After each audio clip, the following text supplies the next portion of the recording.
Hello my dear students, I am doctor Stuti Agrawal. और जिस news का हमें बहुत दिनों से वेट था वो फाइनली आ गई है about the updates of NEET 2021। जनवरी सेकेंड वीक के अराउंड एक न्यूज़ रिलीज हुई थी that the education ministry is actually considering कि नीट का एग्जाम साल में 2 बार कंडक्ट करवाया जाए because of the special corona condition that we were facing. लेकिन अभी रिसेंटली एक न्यूज़ आई है that right now they have postponed this plan और इस साल नीट की एग्जाम एक ही बार होगी in the month of June और जुलाई। अभी they have not decided with the dates but एक एस्टिमेशन है कि जून और जुलाई के बीच में एग्जाम होगी। इस पर्टिकुलर न्यूज़ के क्या क्या की फीचर्स थे, क्या हाइलाइट्स थे, वो एक बार देख लेते हैं। क्योंकि ये वैसे बहुत अच्छी न्यूज़ है, क्योंकि आप ऑलरेडी जो प्रिपरेशन कर रहे हैं now you don't have to change it. आप वही स्ट्रैटेजी को कंटिन्यू कर सकते हैं और अब 4 महीने बचे हैं नीट के एग्जाम में, बस आपको थोड़ी सी स्पीड इंक्रीज करना है, बाकी आप स्ट्रैटेजी सेम ही फॉलो कीजिए। तो इसके जो हाइलाइट्स थे वो एक बार आप देख लीजिए। सबसे पहला और इम्पॉर्टेंट चीज that once in a year, और उन्होंने बहुत स्पेसिफिकली ये चीज बोली है, मेंशन की है कि that this is for NEET 2021। Right now they have not decided for the next year, right. उसके अलावा जो एग्जाम होगी वो कंडक्ट होगी बिटवीन जून एंड जुलाई। My estimation is July first week में हो जानी चाहिए, तब तक जेई मेंस भी हो जाएगी कंप्लीट एग्जाम और बोर्ड एग्जाम्स भी फिनिश हो जाएंगी। So July first week will be a better idea, but again this is my estimation. वहां से कुछ और न्यूज़ भी आ सकती है, राइट। आप अपनी प्रिपरेशन जून के हिसाब से ही रखिए ताकि आपके पास एक्स्ट्रा 1 महीना हो फॉर रिविजन, राइट। चलिए, उसके अलावा जो चीज़ें हैं वो है ये एग्जाम भी पेन पेपर होगी, OMR शीट्स पे होगी।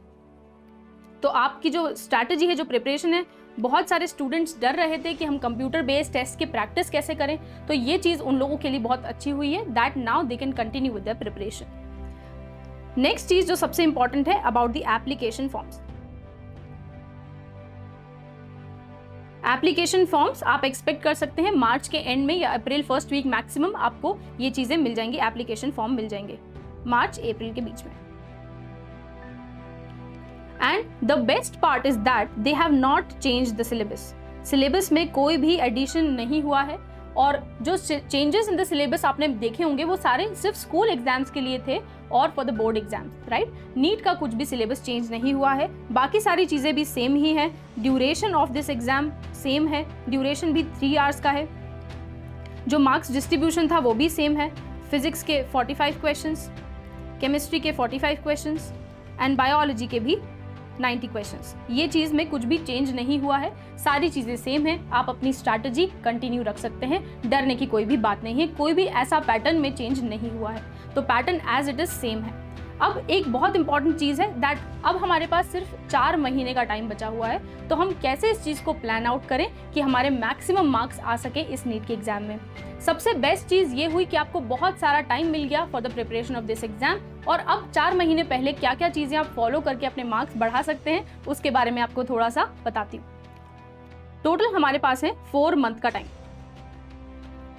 किसी भी एग्जाम को प्रिपेयर करने के लिए 3 बेसिक चीज़ें बहुत इंपॉर्टेंट है। सबसे पहला होता है जब आप टॉपिक्स पढ़ते हैं, मैं न्यू टॉपिक डाल रही हूँ लेकिन यूजुअली जो भी टॉपिक पढ़ेंगे वो whenever you start preparing for the exam, then revision of this what you have already studied and then practice.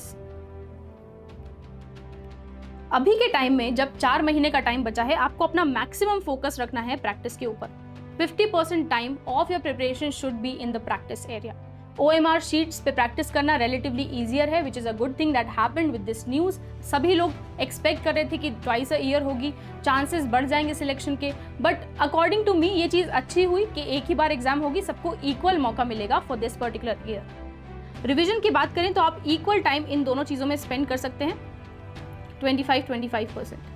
लेकिन अभी क्योंकि 4 महीने का टाइम बाकी है, आपको थोड़ा सा फोकस शिफ्ट करके रिवीजन पे थोड़ा ज़्यादा ध्यान देना होगा और प्रैक्टिस पे सबसे ज़्यादा ध्यान देना होगा, और धीरे धीरे करके इसकी फ्रीक्वेंसी रिड्यूस करनी पड़ेगी and add this time in practising this. Practice करने की जहाँ तक बात है, you will find practice test and mock test, chapter wise, topic wise as well as the syllabus, the whole mock test in our app. उसके अलावा अगर मैं रिवीजन की बात करूं तो रिवीजन में सबसे बेस्ट चीज़ होती है कि जब आप कोई भी चीज़ रिवाइज करना चाहते हैं तो usually it is suggested that you prepare another note copy for only those topics जो आप बार बार भूलते हैं। In our app you can have a key feature and a bookmark, जहाँ पे आप एक्चुअली कस्टमाइज कर सकते हैं कि आपको रिवीजन स्ट्रैटेजी कैसी रखनी है। इस पॉइंट ऑफ टाइम पे सबसे इंपॉर्टेंट है रिवीजन स्ट्रैटेजी। अगर आपके पास बहुत अच्छी और तगड़ी रिवीजन स्ट्रैटेजी है तो आपको मेडिकल स्कूल में एडमिशन दिलवाने से कोई नहीं रोक सकता, राइट। जहां तक बात है न्यू टॉपिक्स की, we have all the full length videos, topic wise, chapter wise, subject wise, जो आप रेफर कर सकते हैं to learn new things, as well as you can actually customize your revision and revise these topics as well. So all the best for your preparation guys. अगर आपको ये video पसंद आया हो और आप ऐसे ही फ्यूचर में नीट से रिलेटेड अपडेट्स देखना चाहते हो, so don't forget to like, share and subscribe our channel.